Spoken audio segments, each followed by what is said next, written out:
नमस्कार. आरोग्य मंत्र चॅनल मध्ये आपले स्वागत आहे. आज आपण एका महत्त्वाच्या विषयावर बोलणार आहोत. रक्तातील साखरेची पातळी कमी होणे, ज्याला वैद्यकीय भाषेत हायपोग्लायसेमिया असे म्हणतात. हायपोग्लायसेमिया म्हणजे काय? आपल्या शरीरातील रक्तामध्ये साखरेचे ग्लुकोजचे प्रमाण सामान्य पातळीपेक्षा कमी होणे म्हणजे हायपोग्लायसेमिया. साधारणपणे रक्तातील साखरेची पातळी 70 mmol/dl पेक्षा कमी झाल्यास याला हायपोग्लायसेमिया मानले जाते. आपल्या मेंदूला आणि शरीराला कार्य करण्यासाठी ग्लुकोजची ऊर्जा आवश्यक असते. हायपोग्लायसेमियाची लक्षणे कोणती? जेव्हा रक्तातील साखर कमी होते तेव्हा शरीरात काही विशिष्ट लक्षणे दिसू लागतात.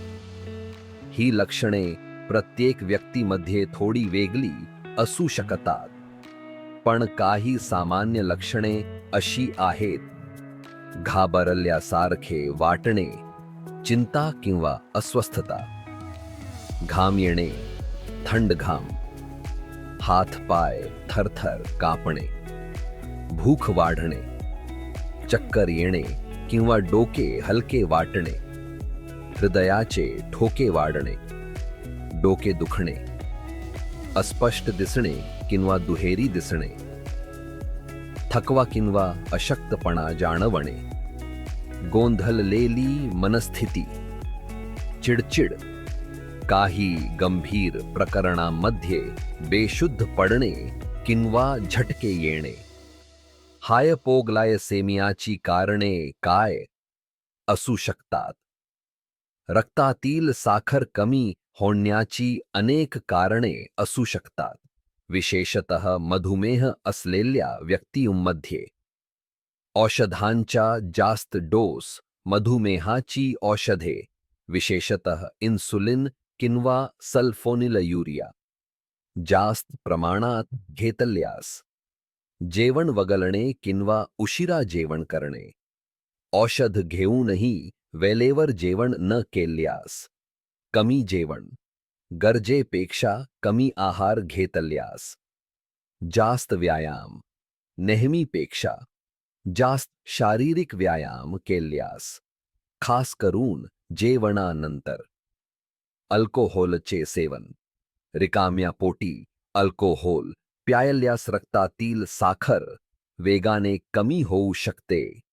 सिकल सेल ॲनिमियासारखे इतर काही आजार, क्वचितच मधुमेहाव्यतिरिक्त इतर काही वैद्यकीय स्थितींमुळेही हायपोग्लायसेमिया होऊ शकतो. तात्काळ उपचार कसा करावा? 15-15 चा नियम. जर तुम्हाला किंवा तुमच्या ओळखीच्या कोणाला हायपोग्लायसेमियाची लक्षणे जाणवली तर लगेच खालील गोष्टी करा. 15 ग्रॅम कार्बोहायड्रेट्स खाप्या. पटकन साखर वाढवणारे पदार्थ लगेच घ्या. उदाहरणार्थ, अर्धा कप 120 मिली फलांचा रस, संत्रा, सफरचंद. अर्धा कप 120 मिली नियमित सोडा, डाएट सोडा नव्हे. 3-4 ग्लुकोज गोळ्या, 1 चमचा साखर किंवा मध, 5-6 कांडीज. 15 मिनिटे थांबा. हे खाल्ल्यानंतर 15 मिनिटे वाट पहा. पुन्हा रक्तातील साखर तपासा. 15 मिनिटांनंतर रक्तातील साखरेची पातळी तपासा. जर अजूनही कमी असेल, जर साखर अजूनही 70 mmol/dl पेक्षा कमी असेल, तर पुन्हा 15 ग्रॅम कार्बोहायड्रेट्स घ्या आणि परत 15 मिनिटे थांबा. जोपर्यंत साखर वाढत नाही तोपर्यंत ही प्रक्रिया पुन्हा करा. स्थिर आहार घ्या. एकदा साखर सामान्य झाल्यावर परत खाली येऊ नये म्हणून लगेच एक स्थिर आहार घ्या. उदा. बिस्किटे, ब्रेडचा तुकडा, एखादे फल किंवा आपले नियमित जेवण. डॉक्टरांची मदत कधी घ्यावी? जर व्यक्ती बेशुद्ध पडली असेल किंवा ग्लुकोज खाण्यास असमर्थ असेल तर ताबडतोब रुग्णालयात दाखल करा किंवा आपत्कालीन वैद्यकीय मदत ॲम्ब्युलन्स बोलवा. उपचार करूनही लक्षणे सुधारत नसतील किंवा वारंवार हायपोग्लायसेमिया होत असेल तर तुमच्या डॉक्टरांशी संपर्क साधा. हायपोग्लायसेमिया टाळण्यासाठी काय करावे?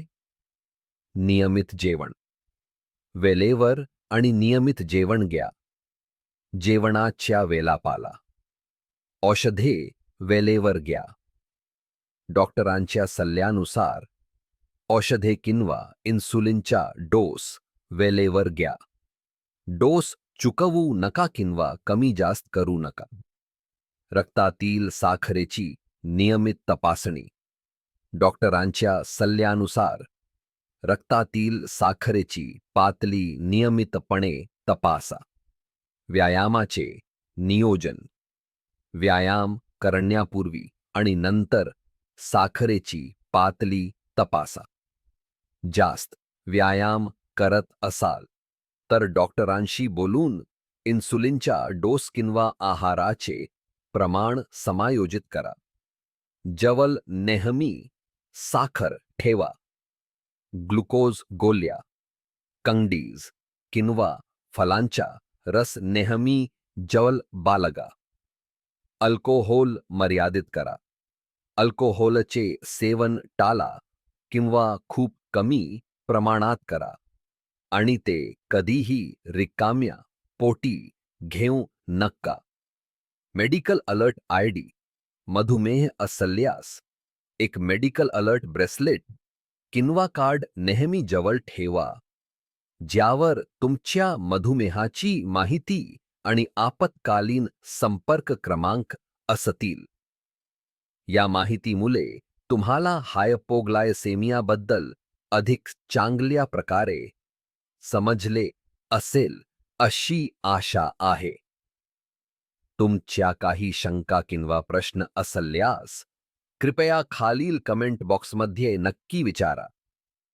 तुमच्या सर्व प्रश्नांचे स्वागत आहे आणि आम्ही त्यांची उत्तरे देण्याचा नक्की प्रयत्न करू. निरोगी रहा, सुरक्षित रहा. धन्यवाद.